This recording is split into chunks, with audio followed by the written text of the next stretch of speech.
Buenas noches, hermanos, qué bueno que ya están temprano para estudiar la Biblia con nosotros.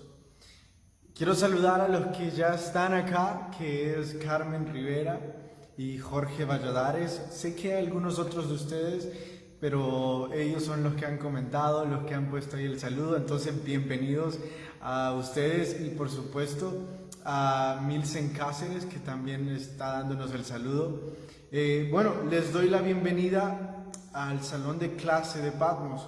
¿Saben algo? Vamos a hacer como que si estamos en el salón de clase y les voy a dar un pequeño recorrido. Yo sé que aquellos de ustedes que algún momento estuvieron en la pandemia o que empezaron en la pandemia reconocerán este estudio porque aquí grabamos bastantes veces, pero así es como se ve el salón de clases de Patmos. Les estoy mostrando cómo se ve porque pronto vamos a iniciar el programa de Patmos 11. Empieza el 3 de mayo. Vamos a tener a los estudiantes otra vez acá de forma presencial, ya que tenemos los permisos necesarios. Y va a ser una bendición para nosotros poder volver a discipular a la siguiente generación para entrenar a más jóvenes que tengan el llamado a servir, a ser líderes, etc. Entonces aquí me encuentro, han venido algunos amigos de otros países que apoyan a Patmos y estamos acá. Entonces quería darles un pequeño recorrido para aquellos de ustedes que aún no conocían. Y ¿saben algo? Estamos a muy poco tiempo para que empiece Patmos, así que hoy mientras oramos para nuestro estudio, también vamos a orar para que Dios nos proteja cuando hagamos Patmos y nos guíe mientras hacemos Patmos. Y de paso les ruego a ustedes como hermanos en Cristo que mantengan en sus oraciones a todos los estudiantes de Patmos y también al staff en general para que puedan utilizarnos para llevar más almas a Cristo. Así que oremos. Jesús, queremos ponerte en tus manos, Señor, el ministerio de Patmos, Señor, cada uno de los estudiantes, cada una de las personas que está aplicando, Señor, cada uno de los miembros del staff, cada uno de los pastores, Señor, que guían al staff. Señor, queremos pedirte que tú les guíes y que Jesús, tú puedas estar con nosotros. Jesús, sabemos de que aún hay una pandemia, pero queremos pedirte, Señor, de que eso no sea un impedimento, sino que sea una catapulta para que podamos llevar tu evangelio hacia más lugares. En tu nombre oramos. Amén. Amén. Bueno, empecemos nuestro estudio de hoy. Vamos a iniciar el libro de Jueces. Este libro se cree que fue escrito por Samuel, específicamente porque él fue el último juez de Israel. El primer juez fue Moisés y el último juez fue Samuel. Además de que fue el último juez capaz de haber escuchado toda la historia que está registrada en el libro de los jueces, también se dedicó a vivir en el templo. Así que es posible que mientras Samuel nació, él haya escuchado todas estas historias porque recordemos que vivía en el templo. Así que tenía la capacidad y el conocimiento para escribir estas historias y registrarlas para la eternidad, digo yo. El escritor se cree que es Samuel, aunque no reclama autoría. Si ustedes ven en el capítulo 1, verso 1, no dice quién lo escribió. Así que esto solo es especulación por quién sería el más apropiado. Curiosamente, son 12 jueces que se registran en la Biblia, así como fueron 12 discípulos, así como fueron 12 hijos de Jacob.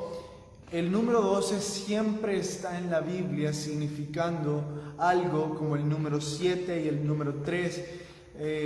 Entonces es curioso saber esas cosas. Ya les había comentado antes que en el gobierno teocrático, en el gobierno que es regido por la voluntad de Dios y no por la monarquía, obtenemos que hay jueces. La forma de liderazgo de los jueces consiste en que ellos iban a dirigir al pueblo, pero no a lucrarse del pueblo. Los jueces no tenían un salario, los jueces tampoco tenían un gabinete de Estado que les ayudara con sus cruzadas políticas o con sus guerras. Los jueces dependían estrictamente de Dios. Y esto es una de las cosas que quiero tocar antes de entrar a nuestro estudio de hoy, a nuestras preguntas de hoy. Y es que los jueces tampoco tenían algún tipo de ceremonia donde los ungían o les daban autoridad. Los reyes tenían esta ceremonia, les ponían aceite encima. Los sacerdotes tenían esta ceremonia, les ungían. Los profetas tenían esta ceremonia, pero los jueces no tenían nada.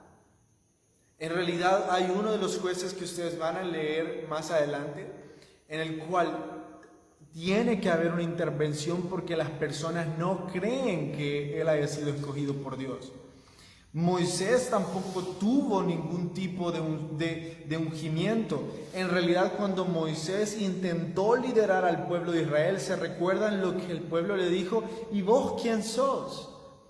Josué tampoco tuvo ningún tipo de ceremonia. Su ceremonia fue cruzar el río Jordán. Fue un desafío, no una ceremonia. También Samuel sí lo tuvo por haber sido sacerdote, pero es peculiar notar que cuando Dios llamaba a un juez, no le hacía una ceremonia de aceptación, sino que lo que obtenía ese juez era un llamado de Dios, y lo único en lo que él podía confiar era en el llamado de Dios. No en la autoridad que alguien le otorgara, sino meramente en las palabras que Dios ya había hablado a su vida.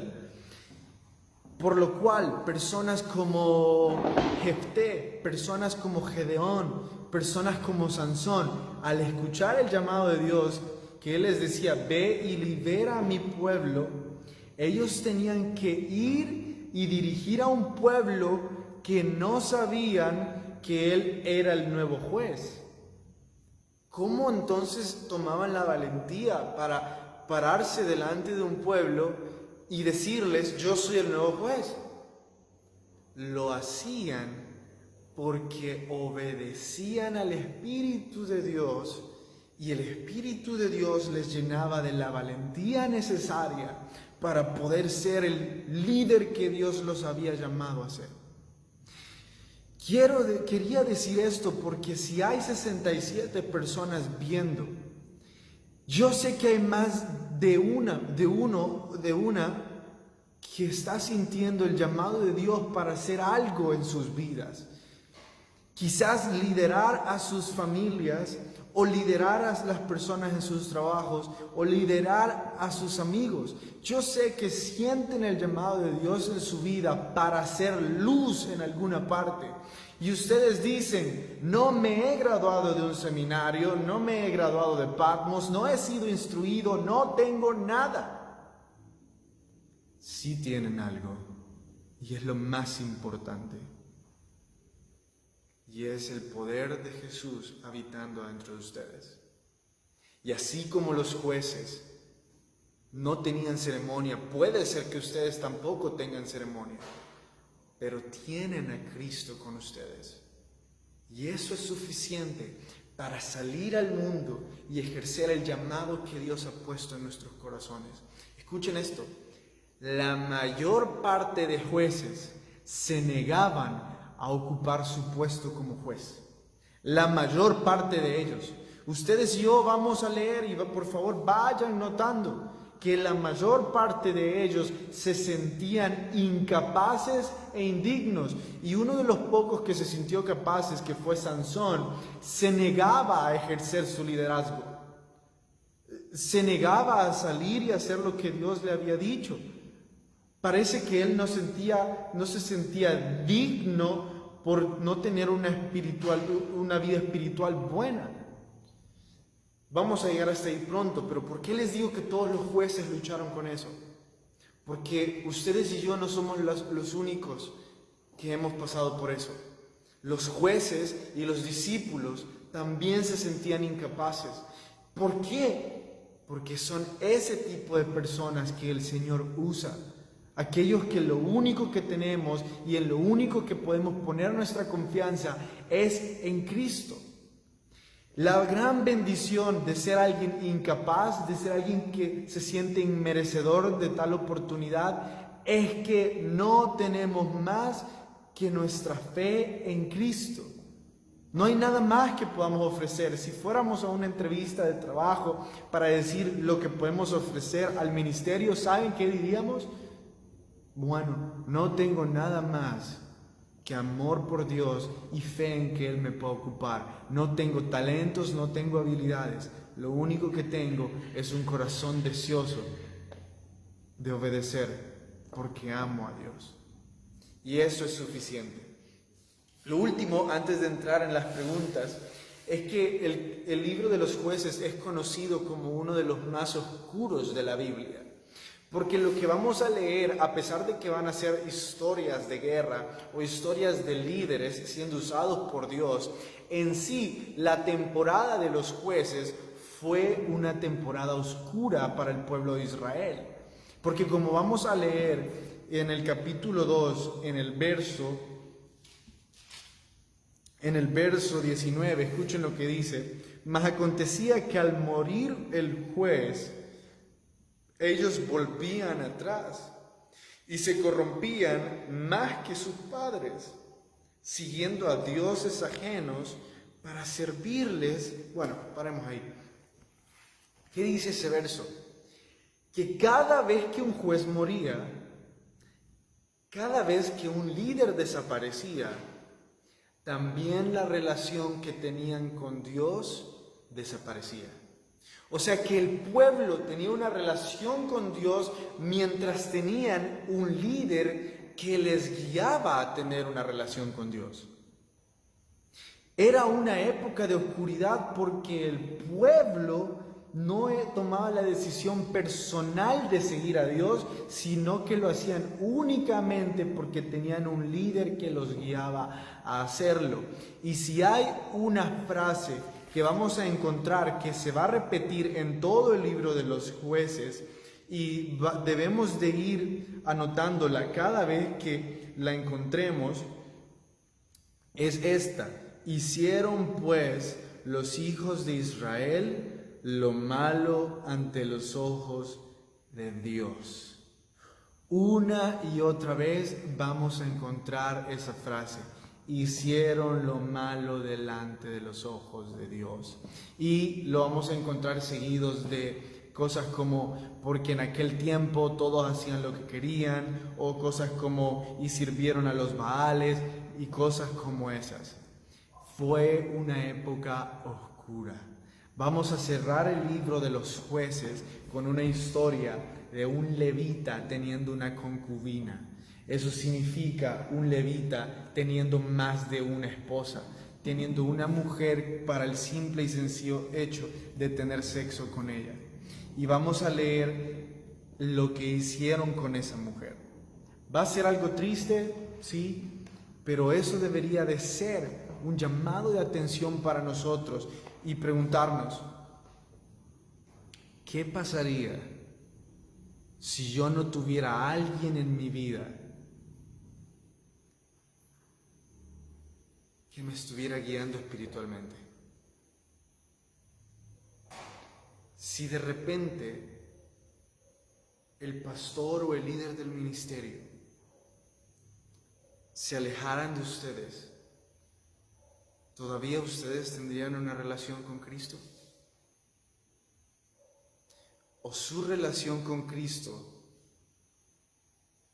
es debido a su relación con el pastor? ¿O su relación con Cristo es debido a la relación con su pareja? ¿Con quién tienen una relación? ¿Con el líder que les está guiando o con Cristo? Los jueces no tenían una relación con Cristo. Por eso es que es una época muy oscura.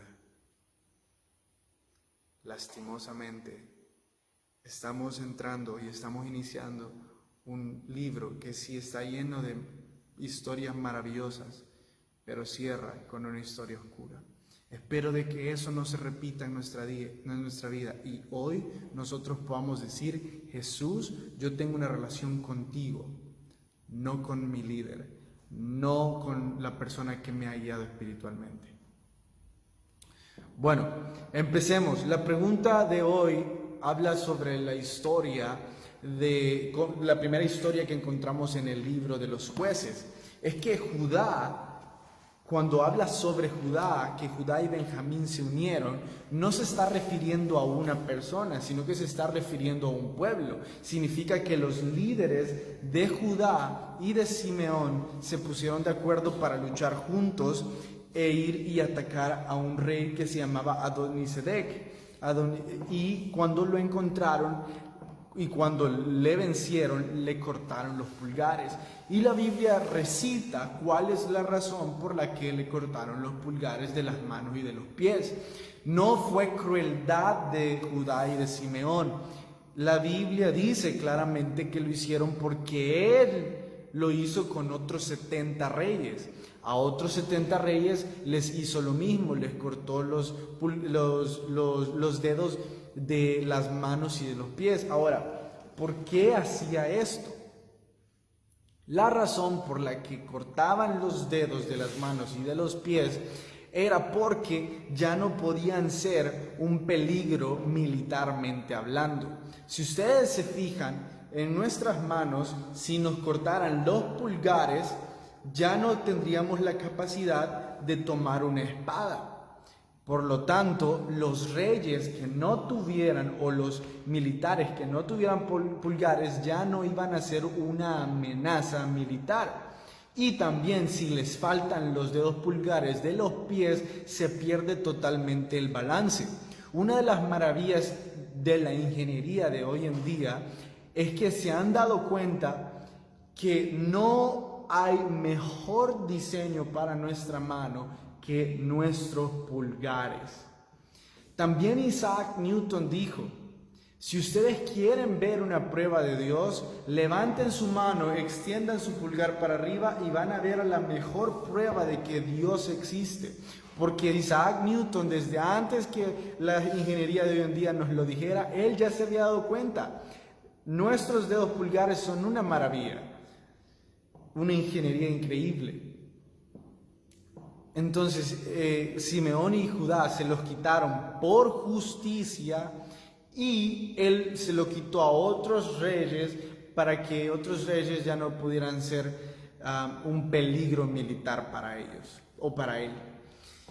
Veamos la siguiente pregunta. ¿Por qué no arrojaron los cananeos? Es que durante todo el capítulo 1 leemos que esta frase se repite. Verso 27 del capítulo 1 de Jueces. Tampoco Manasés arrojó a los de Betseán, tampoco Efraín arrojó al cananeo, tampoco Zabulón arrojó al cananeo, tampoco Aser, tampoco Neftalí, etc. No arrojaron al cananeo. ¿Por qué?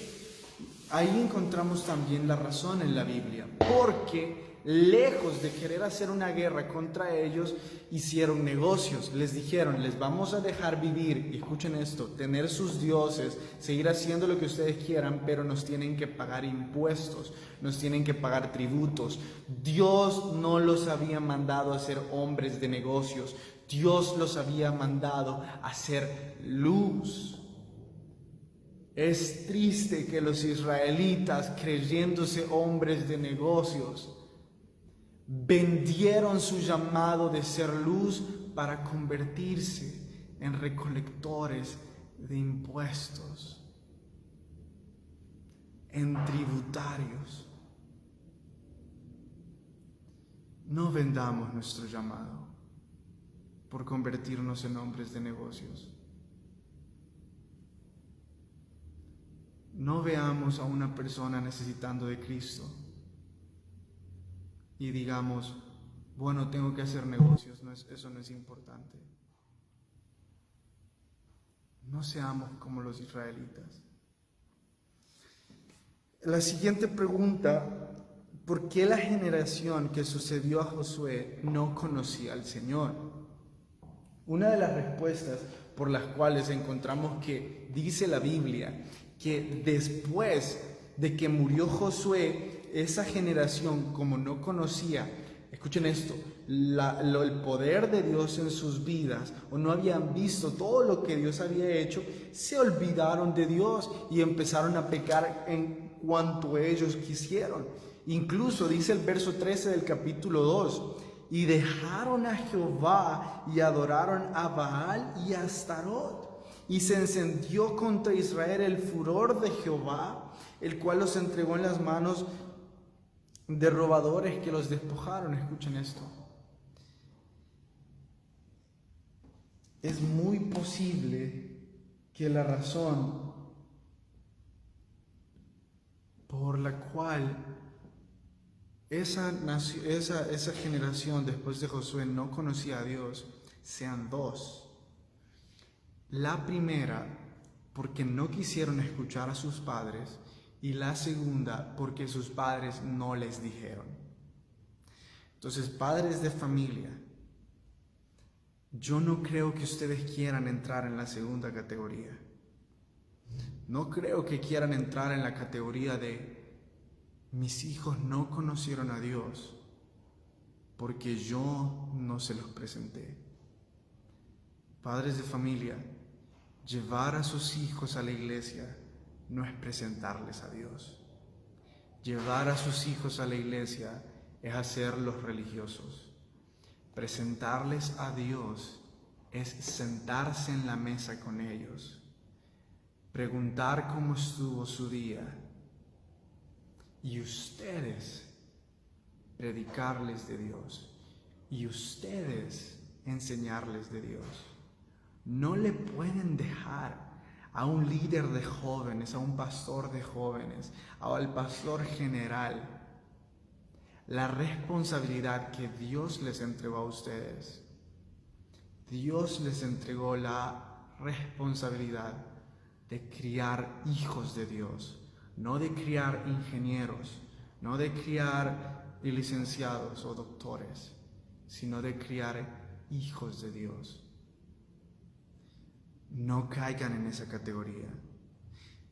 Si sus hijos no conocen de Dios, que sea porque ellos no quisieron, porque ellos les ignoraron a ustedes, porque ellos se fueron, pero no porque ustedes no hicieron nada, pero no porque ustedes creyeron que alguien iba a hacer mejor trabajo que ustedes. Veamos la siguiente pregunta. 2 razones del por qué esta generación hizo lo malo.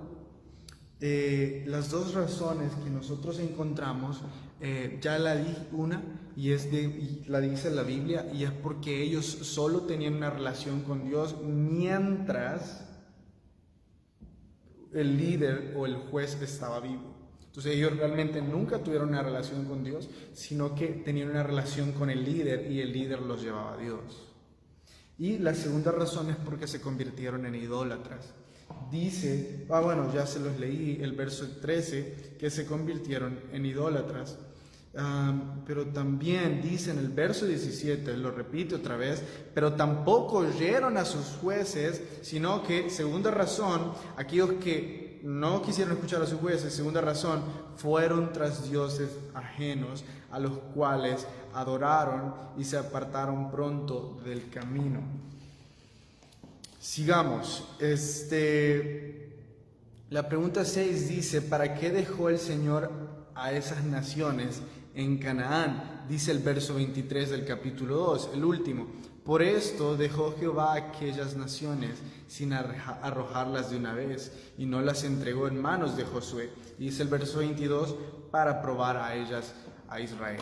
Sabemos que el plan de Dios desde el principio fue que todas las naciones fueran eliminadas. Todos los cananeos debían de salir de la tierra prometida porque Israel debía de ser luz.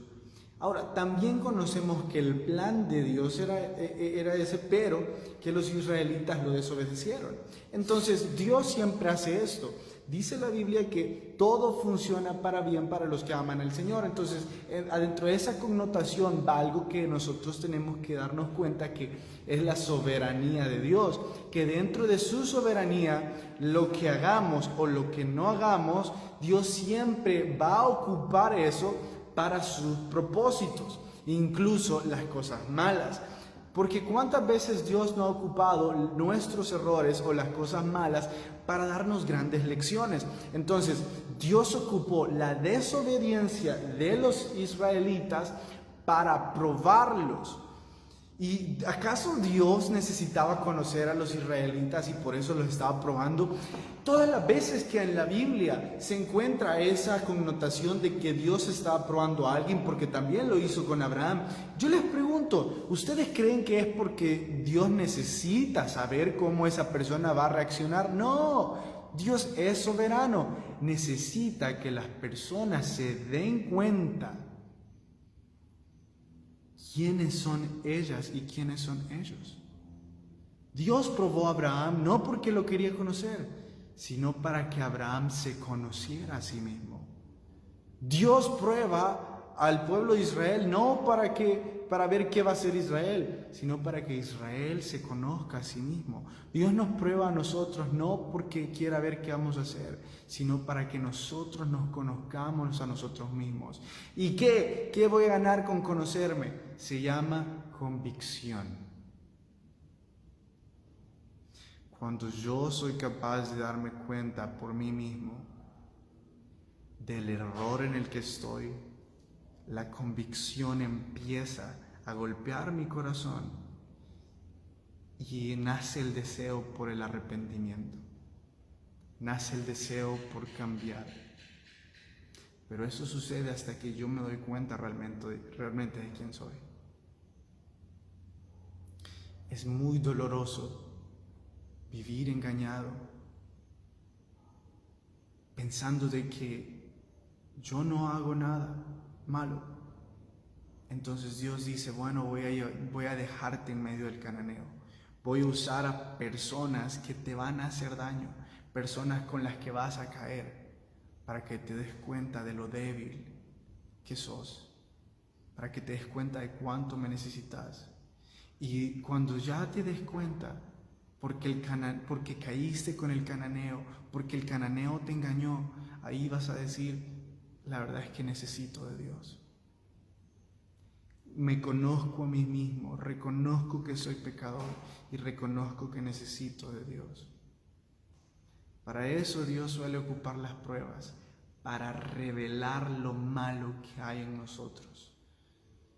Cuando usted y yo probamos el oro, o sea, vemos si es o no oro, lo exponemos a temperaturas muy altas y lo que hace la prueba es revelar, es mostrar de lo que está hecho.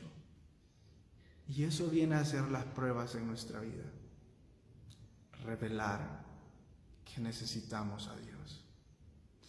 Hermanos, si las pruebas en sus vidas hasta este momento han revelado de que ustedes necesitan fortalecer su relación con Dios, quiero invitarles a hoy orar y renovar sus votos, renovar su relación con Cristo y decir, Dios, hoy quiero reconciliar. No quiero caer como el pueblo de Israel, que se día una y otra vez de mí e hizo lo malo delante de los ojos de Dios. Dios, quiero reconciliar contigo hoy. No pierda la oportunidad de hacerlo, hermano. Pasen muy buenas noches. Nos vemos mañana a la misma hora, siempre para seguir estudiando la Biblia. No, mañana toca culto. Nos vemos a las 6:30. Que el Señor les bendiga, hermanos.